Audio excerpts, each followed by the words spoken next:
What's going on, people? Guns Blazing back at it again, and since the release of Master Duel, I have read lots of comments, whether it be on Twitch or YouTube, about how OP some decks are, how annoying it is to face the top decks, and how unfair it is that they're so overpowered, which I don't necessarily disagree.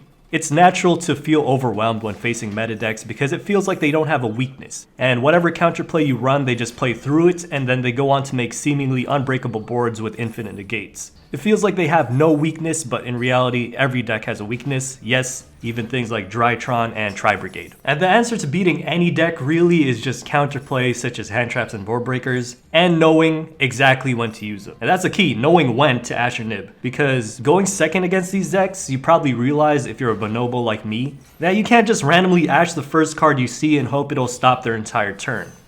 Usually, if you do that, they'll be able to play through it.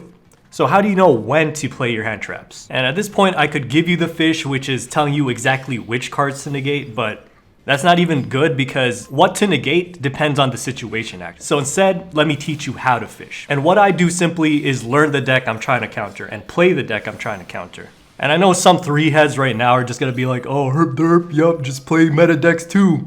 And then click off the video. But realize you don't have to keep playing the deck if you don't want to. You just play it enough so that you'll have the knowledge to know what to do against it, and then that knowledge will stay with you when you go ahead and play other decks and whenever you play decks that you actually like. For me, a deck I didn't know how to counter is Adamancipator. And the biggest reason, to be honest, is I don't understand how the deck worked. And again, the fastest way to learn, at least for me, is not by watching a video on it or watching someone else play it, but by playing it myself. And in doing that, I learned when is the best time to nib, and that's when they don't have Rock Guardian out, and before they have their Apollousa out. And obviously, this isn't always available because the deck will sometimes normal summon their Rock Guardian first, and then you can't Nibiru because it just gets negated. But at least for those moments when they do have this opening, then you know. That's when I can use it. But oh guns, you're not always gonna have Nib in your opening hand. Well, no shit. But the point is, stop worrying about these things that you can't control. If you don't have counterplay in your opening hand, then you don't have counterplay. That's life, just go next. It's okay.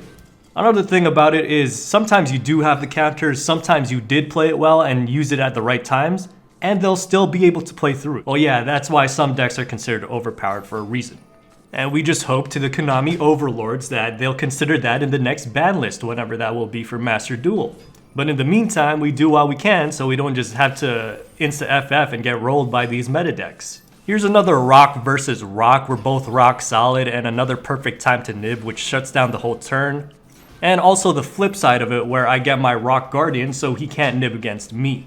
And it turns out he did have a nib because after 5 summons on this turn, the pink glow started coming out. And this is gonna happen to me too sometimes, where they'll have the Rock Guardian, and I'm gonna be the one with the cucked nib. By the way, like, if it wasn't already obvious, I'm new to Adamancipators. Yeah, I'll still show the deck list of the deck I'm using today, but take everything here with a grain of salt because I just started learning this deck too. But yeah, bottom line, like, some people, they only play this game for fun. So that's okay, like, they just scoop against the meta decks, but they also don't complain about it. Then you have some people that quote unquote play competitively, but they complain about the meta decks, yet they don't do anything in terms of learning how to beat them. Then they complain how they have to spend money in order to beat the meta deck, which they don't, because making alts is free. And then they go on to say, oh, I don't even want to take 5 minutes to make a Steam account.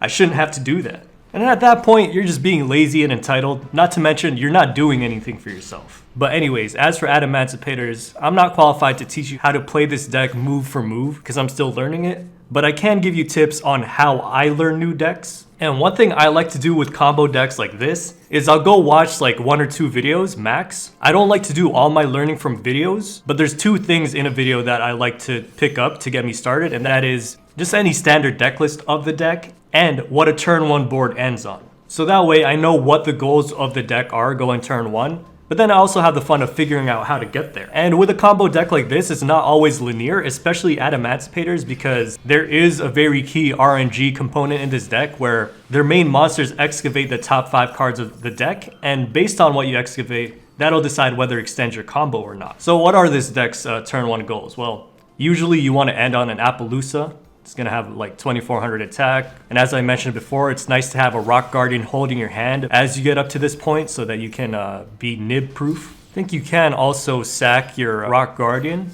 for the Apollousa, because Apollousa is also a monster negate. You're also going to end on a Savage, so you have to think about how you're going to get a Link monster in the grave between these plays.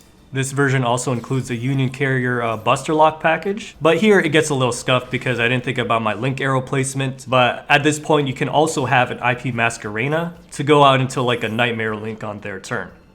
But yeah, those are things I'm thinking about when learning how to combo with this deck, is that, okay, I'm going to have to end on a Savage, so I'm going to have to manage my tuners when I'm synchroing up to it. I'm going to want to have a monster negate on my board as I'm comboing. And I'm thinking about the deck's extenders like the Prank-Kids package and the Block Dragon, so that I can have a nice fat Apollo USA. Savage and Apollousa are like the two main things I want, and then after that I can start thinking about the little cherries on top, which are the Union Carrier and the IP Mask. And then boom, there you go. There's your mentality for learning turn 1. Then going turn 2 is going to be a little different because you have access to Dragite.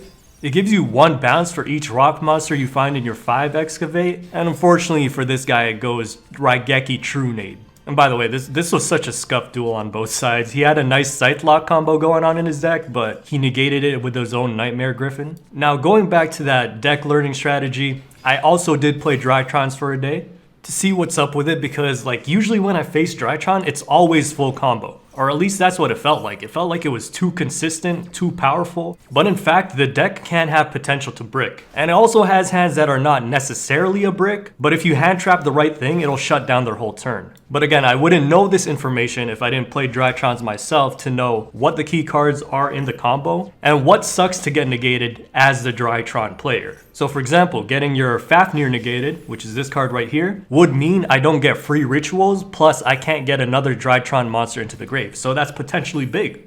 There's also a lot of good reasons to negate Diviner the Herald, which is coming up. But basically, if you negate Herald, then they don't get this whole search going on for the ritual monster. And they can't do the Diviner Benton thing into Beatrice. They can't get their Beatrice. I've also experienced getting the Beatrice negated, which made it so that I couldn't get negate fodder into my hand with Eva for the Herald of Ultimateness. And so all of these little things I can take into consideration the next time I'm facing Drytrons, so that I'm not just lost trying to negate the first thing I see with Ash Blossom, which actually there is a time and place for negating with Ash. Like let's say they use hand traps, so they have less cards in their hand, which means there's a higher chance that if you negate their first Drytron effect monster, it could brick their entire play.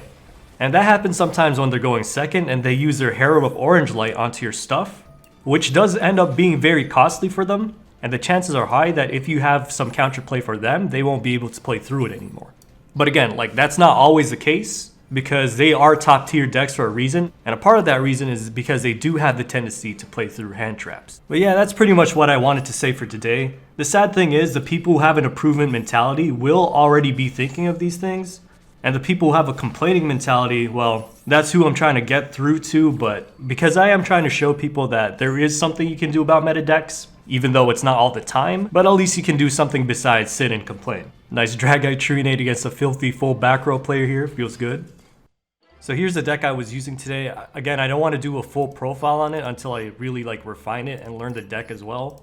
So maybe that's going to be another full video in itself. But as always, deck list will be in the description. So here's some duels from the Xyz Festival.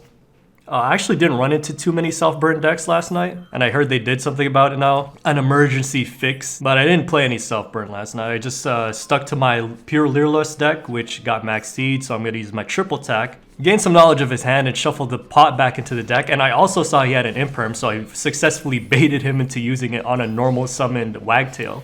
But yeah, with the triple tactics, I managed to see he didn't have any threats in his hand, so I don't have to play into that max C. But he did pick up the Zodiac monster, which means he gets to destroy my monster, plus he gets to go out into a format Zeus. And now we get to play Bait the Zeus. And good thing, our opponent is trigger happy with the Zeus. He'll just Zeus the first thing he sees.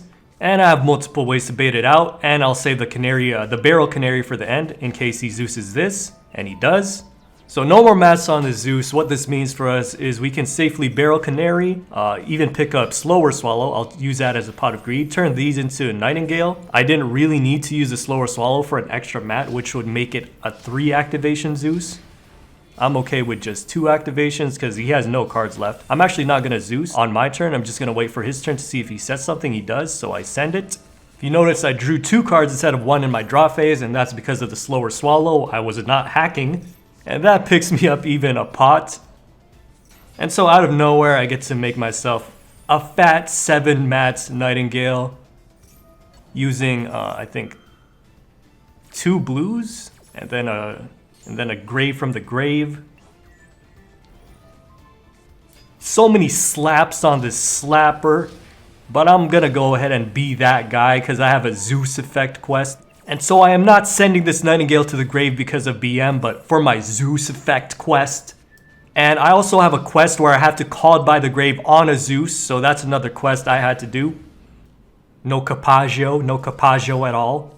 Here's another duel which was not in the festival. As you can see, someone's using a Link monster. I'm also just having fun using pure Leerlusk on the plat ladder. I got Droll unlocked here, so I can't search anything with the rectals, so I might as well just make a Nightingale here. Negate his Kiss-a-Kill, kill it. And then at the end, obviously I'm going to make a Zeus, but first I'm going to use his triple attack. I actually see he has a Nib, so before I make my Zeus, I make sure that that Nib is gone. So I'm just going to go ahead and drop that. No point in going for the downward in between, because it's just going to be 5 mats, so it's pretty much a waste of time. Gonna Starling here, but he has an Imperm, which I did see from his hand. So that's gonna prevent me from killing him this turn, but I still can get a bird call, set myself up for the next turn with a Barrel Canary. Although it was probably a better idea to just hold on to the bird call in case I drew a burb in my next draw. I'm gonna go ahead and send this continuous spell he activates because it would search one of his monsters. But he has a triple attack of his own, which he draws 2 cards with and gets himself his combo starter once again, meaning he can get rid of my Zeus. But for some reason, after all of this is said and done, he doesn't link back into 1 pink. I don't know why, maybe he is out of link monsters. Hits me with a DD Crow too, which actually doesn't really matter. And now it's gonna be over because I have free reign to do whatever I want. I picked up the Warbler, which does make me a lucker dog, but still had options without the Warbler. And now I just get to choose which method of burb fatality I will put this guy through, and it will be the rectal route. Yes, rectal, not recital. And you know what? Let me throw in a slapper in there for good measure. A nice Nuttingale. But I'm just gonna end up rectaling anyway without protection because I like living on the edge like